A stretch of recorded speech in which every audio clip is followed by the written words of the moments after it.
It is here. This document contains what so many of us in this community have been waiting for so long now in regards to Social Security, retirement, disability, SSDI, survivors, SSI, and VA benefits. Let's get into it and discuss all of these details. Welcome everybody. Thank you so much for joining me. If you're new here or if you haven't done so yet, first off, welcome to the channel and please make sure to hit the subscribe button right down below the video as it is completely 100% free to do so. Thank you. I truly appreciate it. And let's talk through this.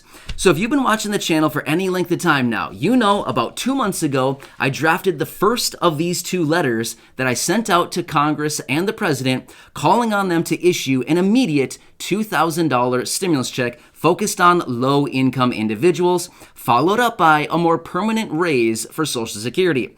Well, about a month and a half ago or so, about 6 weeks ago, I drafted letter number 2, which I also sent out to that same group of people. In fact, I included even more people the second time. Here's the thing. We are in a critically important phase right now as Congress is back in session for a short period of time before they leave once again.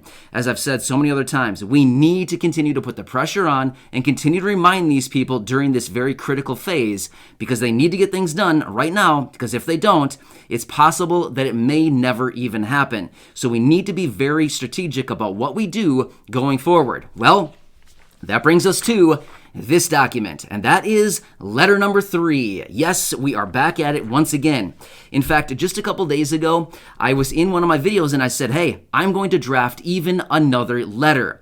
Now I get it. Some of you don't like the letters, but here's the thing. It is so incredibly important that we write these letters and we continue to send them out. And here's why. Because like I said, we are in this phase right now where it is make it or break it. Either we get it or we don't, right? So if it slips by this window and we don't get anything done, it's probably possible that it'll probably never happen. Here's the thing. So we need to continue to remind these people. I send out these letters. I continue to draft these letters and I continue to send them out in the off chance that somebody actually opens it up and reads it. I recognize probably 9 out of every 10 letters that I send out probably gets thrown right in the garbage. I get it. I totally understand that. But here's the thing. I'm banking on that one person who actually opens it up and actually reads it and takes it into consideration, which is why I continue to send these out. So, with that being said, I'm going to bring my wife in, Corey. She's going to read this document to you. It should only take a minute or 2. And then I'm going to ask you on the other side what kind of amendments I should make to this letter, what adjustments I should make, or any recommendations that you have. And I will make those according to what we have going on here. And then I'll be back in probably a couple days with the final draft. And then we will send it out once again and continue to request what everybody needs. So with that being said, Corey, take it away, and I will see you again in just a minute, and we can go through the key takeaways of this letter. All right, Corey, take it away. On behalf of my community, consisting of over 273,000 older adults, people with disabilities, and beneficiaries on Social Security, SSDI, SSI, and VA benefits, we are reaching out to address some urgent concerns.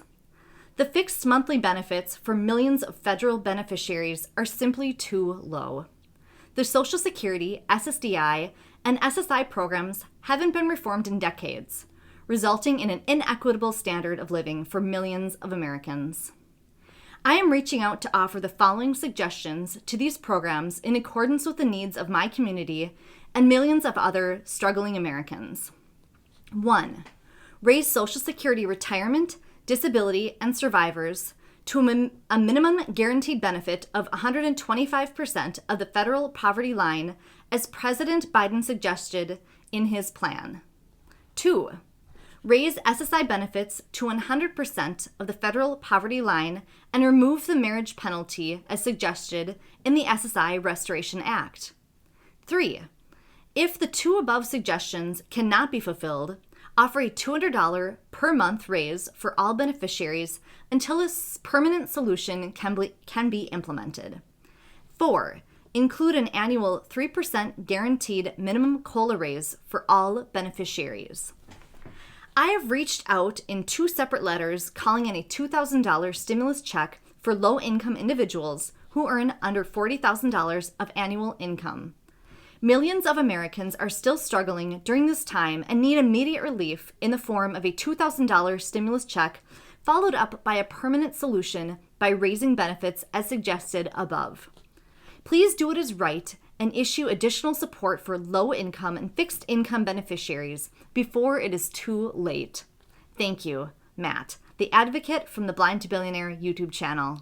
All right, so there it is. As you can see right there in the opening paragraph, I made it very clear. There are millions of these beneficiaries of Social Security, SSDI, SSI, and VA benefits who are experiencing an inequitable standard of living simply because benefits are too low. I made it very clear what they need to do to address this issue and get additional benefits to all of these people, because they need it so badly right now. So in my short list of requests that I had right in here, what's actually interesting is I pulled those right out of other plans that are already out there. Once again, reminding him the urgency of getting this done as quickly as possible for these millions of beneficiaries. So, number one, what I hit on was raising Social Security benefits, including retirement, disability, SSDI, and survivors, to 125% of the federal poverty line, which would be $16,100 per year in accordance with President Biden's Social Security plan. Number two on my list right here, I said raise SSI benefits to 100% of the federal poverty line, which just so happens to be $12,880, once again, which is perfectly in accordance with the SSI Restoration Act, right? As I've said before in other videos and other letters, let's make it as easy as possible for them to say yes, right? That's all we're looking for, is a yes on their part, and to continue moving forward to offer these additional benefits and amendments to these plans and reform the programs to make it more sustainable for people to actually live on these benefits. Next, I talked about if you can't get number one and number two done, immediately issue a $200 per month raise to all of these beneficiaries until a permanent raise or permanent solution can be put into place. So in other words, hey, you guys can take all the time you want, but until then, issue an immediate $200 raise for all of these beneficiaries. And then, when you actually get a permanent solution done, we can remove the $200 raise and just implement the new solution, which will ultimately be a higher benefit at the end of the day anyway, right? So, I feel like that's completely fair. You guys, they work very slow, right? We all know this. They work incredibly slow, but during that time, we should actually have some kind of relief coming for all of these beneficiaries, the millions of people, right? And then finally, last in my request is issue a guaranteed annual COLA raise, minimum COLA raise of 3%. I feel like that's totally fair, right? A 3% minimum COLA raise for all of these beneficiaries, rather than this 0.6%, 1.3%, honestly, that's pathetic. I mean, that does not keep up with the cost of living. Let's be real. Everybody knows that. But, that's just what happens sometimes. So either way, I continued on in my closing statement right there, and I ended it up by saying, we need to do this. All these people are vulnerable, and we need to get these raises done before it is too late. So I feel like that's pretty powerful with what we wrote right there. It's a pretty short, straight to the point letter, but once again, I feel like it's pretty good in its current state, but again, I want to know your feedback on this letter. Let me know what I need to change on this, what I need to add, what I should maybe remove. Give me your suggestions down below, and like I've done with these past two letters, these two guys right here, I've taken your suggestions into consideration, and I've added those according to what we have going on in the plan. So, I'll be back probably in a couple days with the final draft of this, but between now and then, of course, I will continue to keep you updated with everything going on. But I just want to do whatever I can to continue to bring this into the forefront of the minds of all of these people in Congress that, hello, there's actually people outside of their little bubble that they live in who are actually struggling right now. It's a real thing in this country, which is really sad. And actually, President Biden has made it very clear that no people who are older adults or people with disabilities should ever need to live in poverty. Well, newsflash for you, dude. There's a lot of people living in poverty who fall into those categories, and it's a sad situation. So, Yeah, anyway, make sure to hit that subscribe button right down below the video. Share this one with your friends, family, social media, so we can get as much attention on this topic as we possibly can, because the more attention, the greater likelihood of it actually happening, right? We've talked about that before as well. So share this video with as many people as you can. And of course, go back and check out some other videos right here on the channel. Thanks again. I truly appreciate you. And I will continue to do whatever I possibly can to get you more benefits and a more relief, whatever you guys need during this time. Thanks again, enjoy, and I'll catch you later.